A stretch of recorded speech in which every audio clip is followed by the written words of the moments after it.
Hey folks, welcome. Here we discuss real stories by real people. Today we have the story of a man who finds out his wife has been seeing one of her clients behind his back. Let's see how it goes. Story 1. So I, 34 male, have been married to my wife, 33, for 5 years. We've both worked hard in our careers. I work in advertising and she's an attorney who's quickly working her way up the ladder. We have a comfortable apartment in a great neighborhood. We get along with each other's families and friends. We rarely even bicker, let alone have anything coming close to an actual fight. Things in our lives in general, as well as our relationship, have all gone pretty easy for us. Our single friends like to joke with us and say that we are their couple goals, and I basically thought the same. Everything had lined up so well, we had recently begun to talk seriously about starting a family soon. There weren't any clues or signs that I noticed that would make me think that she wasn't happy in the relationship. She was her same bright, chipper self, and everything was going along like normal. She had been working a lot, but that wasn't unusual for her. She's a criminal defense attorney, and a good one. She often had to work late and would be slightly distracted when she was working on a tricky case. The one she had now I didn't know much about, but it must have been a pretty serious one. But then, the other night, I woke up at around 2 a.m. to take a leak. When I got out of bed and walked by the bedroom door, I heard her on her phone in the living room. I started to head down the hall towards her to see who she was talking to. Calls in the middle of the night are usually not the good kind. When I had made it almost to the door, I caught some of the conversation more clearly and stopped to listen in. And that's when I heard her talking to someone named Paul about their plans to meet up again. I was able to piece together from what I heard of the rest of her end of the conversation that she was talking to the defendant in her case, and that they've apparently been sneaking around together for quite a while. I was too angry to confront her then, so I snuck back into our bedroom and pretended to be asleep when she came back to bed. The next morning, I got up early and rummaged around in her briefcase before she got up. There was only one folder with the first name Paul. Now that I had his last name, I was able to poke around online and find his social media profiles. It took some digging, she had been careful for sure, but I finally found some photos that the guy had been tagged in that clearly had him and my wife making out in the background. I also managed to log into her account and get some screenshots of them messaging back and forth. I'm not sure yet what I'm going to do with all this, but I'll update when I figure it out. Update 1. So when she called me from work to let me know that she would be working late, I lost it a little bit. I didn't say anything to her. But when we got off the phone, I went through the contact form on her firm's websites and anonymously sent in both the screenshots and the pictures to them. I'm sure they'll be very interested. Update 2. It's been a couple of weeks now. Her bosses were definitely pissed. Apparently they chewed her out and suspended her indefinitely. She's more than likely going to lose her job, and possibly be banned from the bar. She's currently living with her parents and is livid with me. But she brought it on herself as far as I'm concerned. What I'm worried about is, will losing her job mean I'll have to pay more alimony? I hope not. Edit. Oops, no, just remembered, we have a prenup. Sorry, I forgot. In fact, she insisted on a prenup. There was a no alimony clause, if I remember right. She's always been the bigger earner in our relationship, so she made it to favor her. Time to dig it up and use it against her. I'm sorry this happened to your marriage, OP. It's sad to hear that your wife ended your marriage with infidelity. She should have told you about her attraction and then figured out a way to give the client to someone else. But I guess she was too caught up in the attraction to stop. Now she's lost her marriage and will probably lose her job. I hope she's figured out now that the fleeting relationship isn't worth it. Bring out the prenup contract during a divorce. I hope you find someone who loves you and wouldn't cheat on you once you're back in the dating world. Story 2. I don't know what to make of the situation. I'm in a messed up place and just felt the need to write this out. I just don't know what to do. Me, 29 male, and my girlfriend, 28, met at uni when we were both freshmen. We've been together for 7 years. We clicked during our second year and have been together ever since. We weren't each other's firsts or anything like that. I know she had previous boyfriends, and I never really cared for having a long-term relationship. She has always been the relationship kind of girl, while I just never cared.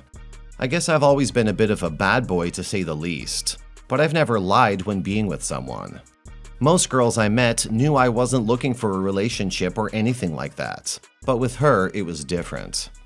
I started developing feelings for her after a week of dating, and we became official within a month. I loved her with all of my heart, and just felt like I met my soulmate. We moved in together during that year and have been living with each other ever since.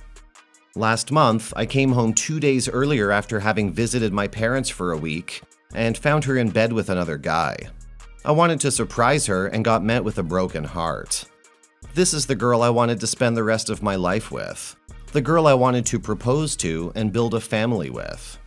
The emotional roller coaster felt like being on a horrible trip on LSD. I just can't put it any other way. Like a wave of negative emotions and time stopping, thinking about all the bad things. Was bombarded with apologies, cries, feelings of regret. She told me she met this guy for about a week at a friend's house party, and that this was just a short time that meant nothing, but I just didn't know what to believe. She encouraged me to do the same thing, to get back, that I could do it to her to be able to move on. I was just a total emotional wreck, so I started going out with friends and started dating again. I ended up meeting an old FWB, and then the parties became more frequent. But through all of this, I just couldn't forgive her. I still can't. I keep thinking about her and the other guy, and I don't know what to do. 4 days ago, I told her everything of what I felt. Who she once was to me and what she became after that. That she was the girl I wanted to live the rest of my life with, but that I just couldn't forgive her. That I'm starting to enjoy my old lifestyle and that I just want to move on. I have moved in with a close friend until I can find my own place and have been bombarded with messages, calls, apologies, and her begging for forgiveness. Yesterday, my sister told me my girlfriend, or ex, had tried to commit suicide. That she had overdosed on pills or something and is lying at X hospital. Her family's there, and I just don't know what the F to do. I don't feel anything. I don't feel sorry for her. I don't feel angry. I just feel empty. Sister's trying to get me to go there, but I just can't see her right now. It feels awkward. I don't know if her family knows what's going on between me and her, but it's just such an effed up situation to be in. I don't want to see her again, but at the same time, I don't know what to do.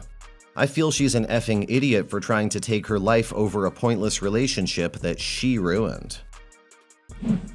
Don't get back with her, OP, but at least call her and explain to her how the relationship isn't worth it anymore on both your parts, and how it definitely isn't worth taking her life. You may hate her, but you don't want her to commit suicide or suffer for years for this. Tell her you've let it go, and she should as well. No hard feelings. Tell her family to keep an eye on her and be there for her. Trust me, in years to come, you'll be glad you did this. Now for some comments. Get far away from this girl and go from there. She's cheated on you, which wrecked you, then encouraged you to get back at her by sleeping with other girls, which was a bad idea. And now she's attempted suicide because you were honest with her about everything that she put you through and how you felt. No one is worth this much pain in such a short time. You do what's right for you, just like she did when she effed the other guy. She tossed a 7-year relationship for a short time that meant nothing. Like that's gonna make you feel any better about it. She made her choice and her bed. Let her literally lie in it. If you don't feel like seeing her, don't. If you get heat for it, tell the truth in a simply factual manner and try not to inject any emotion into it. I caught her in bed with another guy, so I left her, and she made another regrettable choice. I feel she's an effing idiot for trying to take her life over a pointless relationship that she ruined. She is. Thankfully, you're both young.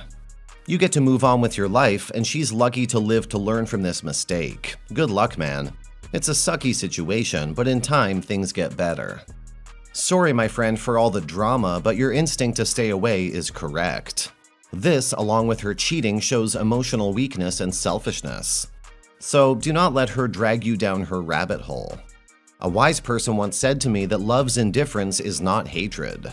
And that seems to be where you are at or are heading to, but a couple of points. First, make sure her parents know what has transpired between the two of you. They'll need to know this to help her in her recovery, that is, if you like them as people. Consider doing this in writing and make clear your need to stay apart and even your contempt for her actions. In no way are you a cure for what ails her, and it's unfair if anyone tries to make you feel that way. Second, you are now 7 years older than when you started with her. Try not to revert to being 7 years less mature than you are now. If you do, then she'll have broken another part of you.